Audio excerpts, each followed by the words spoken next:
extracorpóreo. Inicialmente el equipo extracorpórea debe venir en un contenedor o en un container.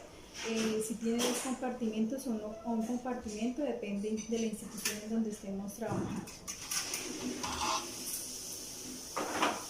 El contenedor depende de la marca, debe usar o debe poseer filtro o no, dependiendo de las características que vayamos a usar de dicho contenedor. ¿Cómo está integrado el equipo extracorpóreo? Entonces vamos a empezar.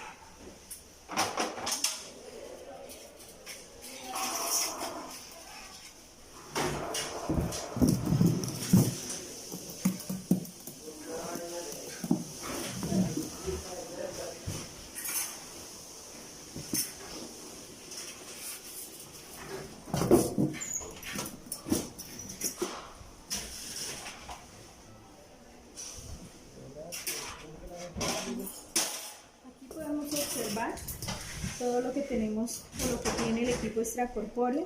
Todos los equipos van a contener la diferente clasificación del instrumental.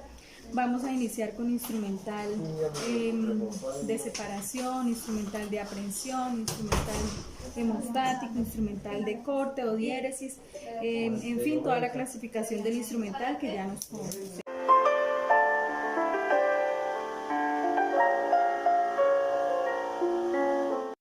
El instrumental de separación puede ser separación manual o separación autoestática. En un equipo extracorpóreo básicamente vamos a encontrar una separación manual con los separadores convencionales, separadores de Senn, separadores de Richardson, separadores de vena, que debe tener diferentes valvas. El cuerpo puede ser plano o el cuerpo puede ser redondo para la sujeción de todos los vasos a nivel del corazón. Y el famoso gancho de nervio o el hook, cuya punta puede ser roma o aguda. En cirugía cardiovascular vamos a utilizar la punta roma, como estamos observando aquí, para la tracción de las estructuras, y la punta aguda se va a utilizar para estructuras microfinas que necesitemos tensionar. Dentro de la separación autoestática pues vamos a encontrar los separadores convencionales. Aquí podemos observar un separador de Wilander, también encontramos el separador de Bellman-Axon, pero realmente lo que nos importa es identificar que vamos a encontrar 2 separadores anteriores, separadores para tórax. Si es tórax anterior, pues vamos a utilizar el separador de Morse. Esos separadores se caracterizan porque vienen con 4 pares de valvas y pueden ser valvas removibles o no removibles. En este caso vamos a encontrar un separador con valvas removibles, en donde las valvas pueden intercambiarse de acuerdo a la necesidad de cada paciente o de acuerdo a la casa o a la institución, de acuerdo a los gustos de la institución.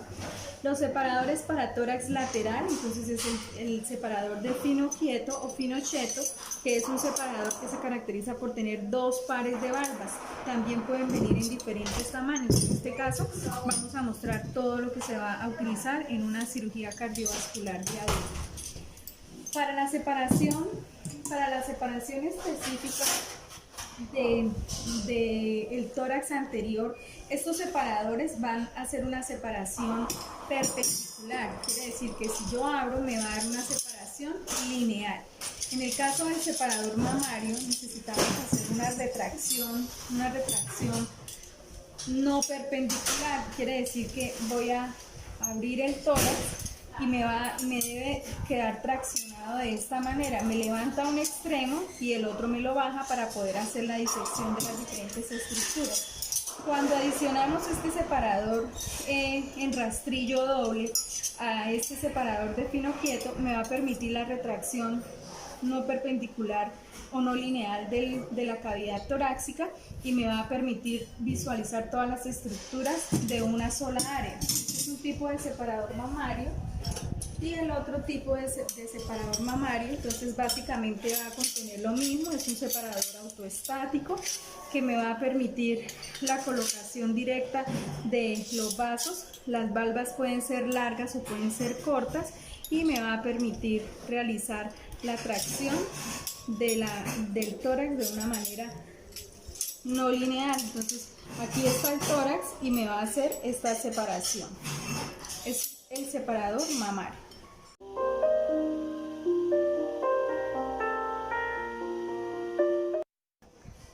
Dentro del instrumental de diéresis vamos a encontrar también todo lo que está formado por la parte convencional, los mangos de bisturí con sus diferentes homologaciones, largos, cortos, medianos, anchos, para las hojas 4, 3, 7, las que se manejan en cirugía cardiovascular.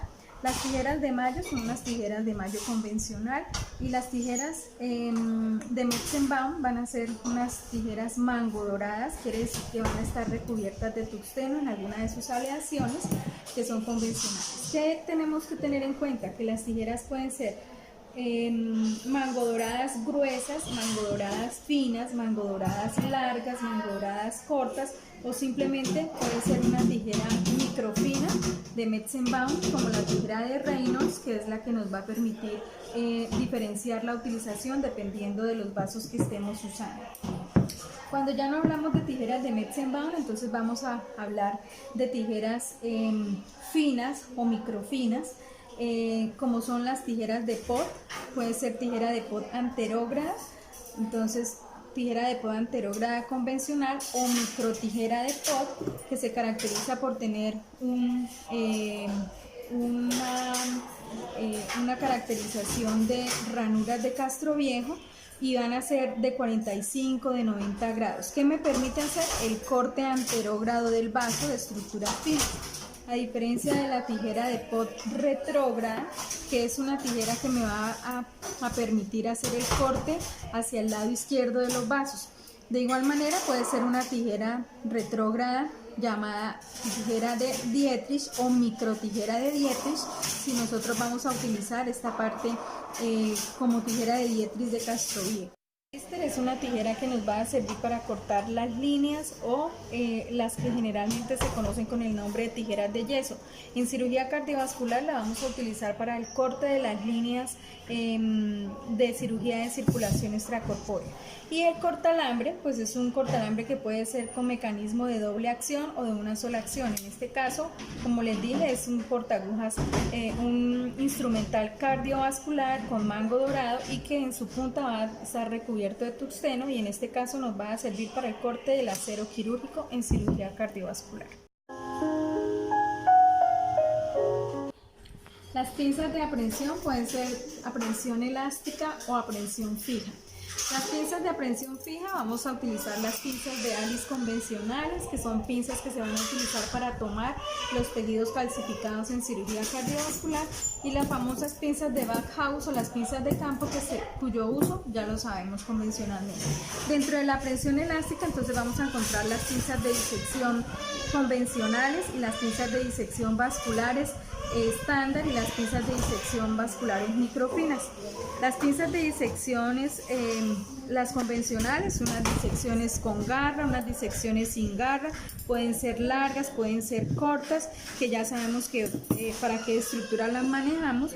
Las pinzas rusas, que también se utilizan en cirugía cardiovascular para tomar los tejidos calcificados o los hematomas o los tejidos que están infectados por endocarditis bacteriana.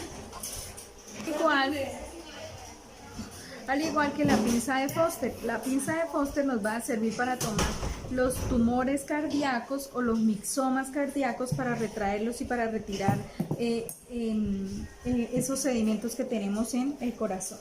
Con respecto a las pinzas de disección vasculares, las pinzas de disección vasculares también pueden ser con una sola aleación de acero inoxidable o simplemente con la aleación de tuxteno, y si es con aleación de tuxteno, pues vamos a encontrar que son mango doradas. ¿Qué es importante? Todas las pinzas de disección se componen de tres partes: la parte 1, la parte 2 y la parte 3. En la parte 2, todas las pinzas de disección siempre vamos a encontrar una ranura, ya sean horizontales o verticales, que es el sitio de agarre de la pinza. Por eso es que es aprehensión elástica. Las pinzas de disección vascular pueden ser, como ya les dije, largas, cortas, medianas, pero lo que me interesa es que sepamos que las aserraciones van a ser de 2 a 1. Quiere decir que por una hilera vamos a encontrar 2 hileras de unión. Entonces, esta es una pinza fina, vamos a encontrar aquí las 2 aserraciones, y aquí esta es una pinza gruesa, larga, va a tener las mismas características. Las aserraciones pueden ser 1 a 1, 1 a 2, 2 a 1, 2 a 2 o 3 a 2, dependiendo de la necesidad de la institución en la que nosotros nos encontremos. Entonces aquí podemos observar una pinza gruesa, una pinza fina, cortas, una pinza larga, gruesa y una pinza más fina, larga. Entonces debemos tener de todas las características. ¿Para qué? Para que el cirujano pueda tomar tejidos profundos sin lesionarlos. Y esta pinza es una pinza vascular con dientes que me permite tomar más fuerte los tejidos, pero no me va a generar ninguna lesión. Tejidos calcificados, me va a permitir el agarre de esos tejidos cuando tenemos una válvula aórtica o una válvula mitral calcificada. Me permite tomar los tejidos sin lesionarlos y me lo va a permitir tomar con agarre importante. Aquí vamos a encontrar ya pinzas de disecciones microfinas que pueden ser microvasculares. Estas pinzas pueden venir sin dientes y van a tener las mismas aserraciones. Aquí es una pinza microfina que es 2 a 1, 2 aserraciones por 1. Y las pinzas microvasculares, entonces ya vamos a tener otra característica importante. Pueden ser de coloración o tinción azul. Eso quiere decir que ya tenemos otro tipo de aleación, que va a ser la aleación de titanio. Cuando son azules vamos a tener una aleación de titanio. Cuando son mango doradas tenemos una aleación de tungsteno. Si son completamente plateadas, quiere decir que son de acero inoxidable. Y si son totalmente mango doradas es porque están totalmente diseñadas con tungsteno. Y si encontramos pinzas de color negro, quiere decir que están aleadas con níquel o con cobre. Entonces vamos a encontrar acá las pinzas de disección microvascular. Aquí tenemos una pinza de disección microvascular con microdientes cuando necesitamos tomar tejidos finos pero que me permita un agarre fuerte. Utilizamos esta pinza con dientes. Ahí ustedes observan el guante que al tomarlo, como tiene dientes, pues me va a dar la fijación del tejido, pero no me lo va a machacar porque es una pinza microvascular. La otra pinza importante en cirugía cardiovascular es la pinza de mamaria. Entonces la pinza de mamaria vamos a ver que tiene unos anillos circulares en la punta. Me va a permitir específicamente agarrar la arteria mamaria o las arterias coronarias más finas o con el diámetro más fino y no me va a generar ningún tipo de lesión. Entonces tiene un anillo circular en su punta que le permite el agarre. Pueden ser largas, pueden ser cortas y me va a generar la misma función. Instrumental hemostático, pues vamos a tener las pinzas convencionales, las Mosquito Baby para estructuras finas, las Mosquito convencionales curvas, también vamos a tener Mosquito rectas, Kelly rectas o Kelly curvas, que son las pinzas que deben integrar el equipo de extracorpórea convencional. Las pinzas cístico pueden ser pinzas cístico largas, cístico finas, cístico cortas, y igual las Kelly Addison pueden ser Kelly Addison curvas o Kelly Addison semicurvas que le permitan tomar a él las estructuras cardiovasculares sin ningún problema, y las pinzas Rochester que se van a utilizar para tomar los alambres o tejidos fuertes para cuando estemos haciendo la sutura del cierre external. Otra pinza importante dentro de estas pinzas hemostáticas es la pinza Coger, que a veces es necesaria para traccionar los drenajes o todas las estructuras que necesitemos traccionar de una manera más prolongada y que nos permita la fijación normal. ¿Qué característica debe tener? Entonces, si ustedes observan, vamos a poder referenciar, generalmente las pinzas hemostáticas vienen de 8 a 14 unidades para poder armar el circuito extracorpóreo. Las pinzas Kelly Addison vienen en cantidad de 3, las cístico pues de todas las referencias que tengamos, y las Rochester aproximadamente vienen de 8 a 12 pinzas de Rochester para poder integrar el equipo de extracorpórea que estamos revisando en el día de hoy.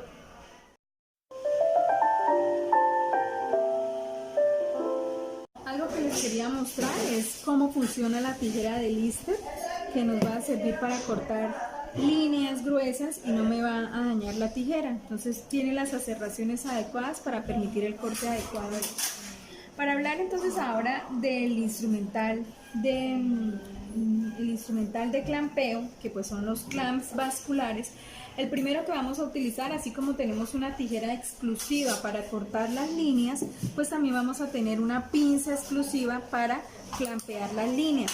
Recuerden que esta línea a través de esta línea va a ir la sangre del paciente. La línea se convierte en el vaso del paciente, y cuando nosotros utilizamos clamp de tubo o pinzas de tubo, debemos utilizar un clamp para evitar que el líquido que vaya dentro de esa línea se triture o se machaque, porque acuérdense que va a ser el vaso del paciente. Nosotros habíamos visto que tenían unas serraciones. Estas pinzas o clamps de tubo pueden ser lineales o pueden ser perpendiculares y pueden venir con tope o sin tope.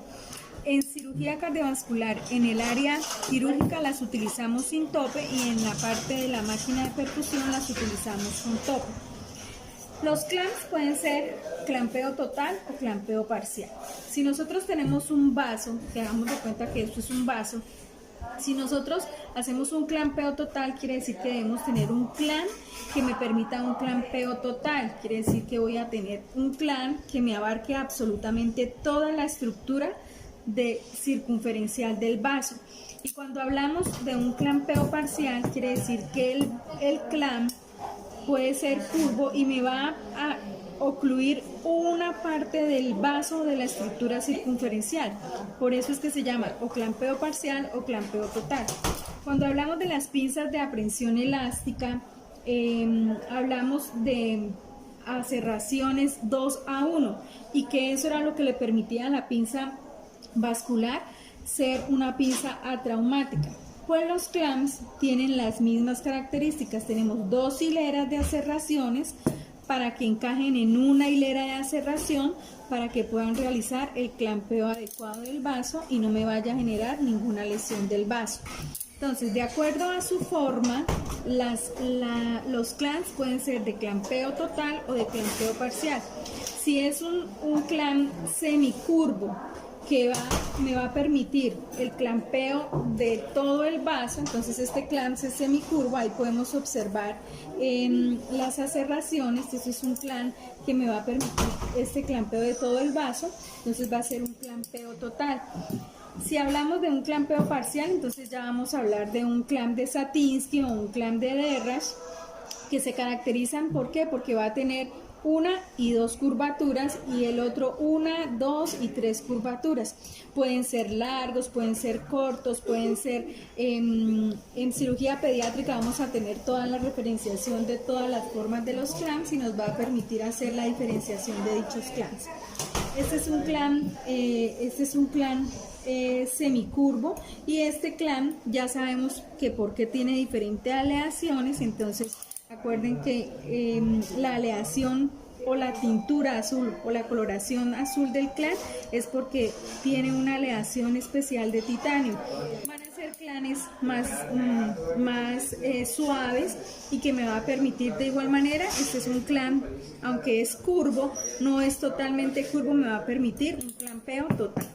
Las angulaciones de los clamps totales, pues aquí tenemos un clamp completamente curvo, un clamp semicurvo, un clamp un poco más curvo, y ya me va dando la angulación de 45, de 75, de 90 grados, dependiendo de la necesidad de la institución y de los vasos de los pacientes. Entonces son clamps de oclusión total. Este clamp es un clamp especial que si observan tienen unos orificios en la punta. Se conoce con el nombre de clamp de Senn.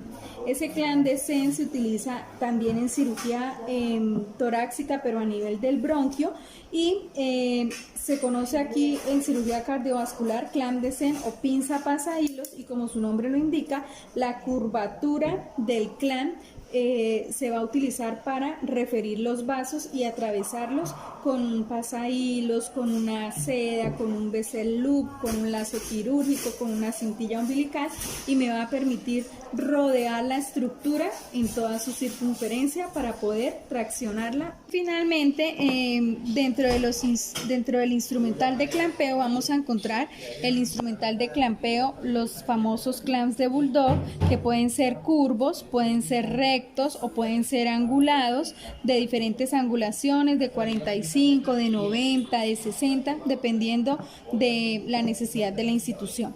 Estos clamps, al igual que todos los clamps, entonces aquí podemos observar las aserraciones 2 a 1 como todo el resto de clamps, para poder hacer la oclusión. Importante, la oclusión es en gramaje. Si nosotros necesitamos, por ejemplo, ocluir un vaso femoral, pues vamos a utilizar un clamp de bulldog fuerte que me permita la oclusión fuerte del vaso, pero si yo estoy hablando de una estructura coronaria, entonces voy a utilizar clamps suaves que me permitan la oclusión suave del vaso, ¿cierto? Que me va a permitir esa oclusión de ese vaso de una manera delicada. Acuérdense que los clamps ocluyen, pero no me van a generar ningún trauma ni ninguna lesión en la...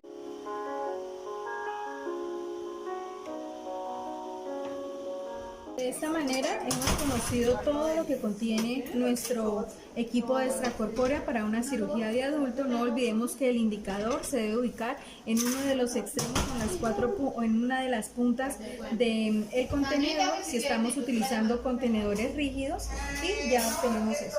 Si vamos a utilizar doble compartimento, no olvidemos utilizar otra canastilla o un cubrimiento de aislamiento para identificar que esa es la primera parte del contenedor y una segunda parte del contenedor para que nos quede absolutamente diferenciada de todas las. Entonces ahí ya vamos a encontrar nuestras pinzas hemostáticas ubicadas adecuadamente. Las cocas deben siempre ir hacia arriba y las pinzas de backhouse. Como ya tenemos otro compartimento superior, entonces no olvidemos recordar que siempre va hacia el extremo y siempre debe tener, si hay 2 compartimentos, en cada compartimento del contenedor debemos colocar nuestro propio indicador. Después vamos a tener nuestra cinta de marcar, donde vamos a hacer referenciación del equipo al que vamos a utilizar. Introducimos el control externo de nuestro equipo marcando la fecha de esterilización y la fecha de vencimiento de nuestro equipo.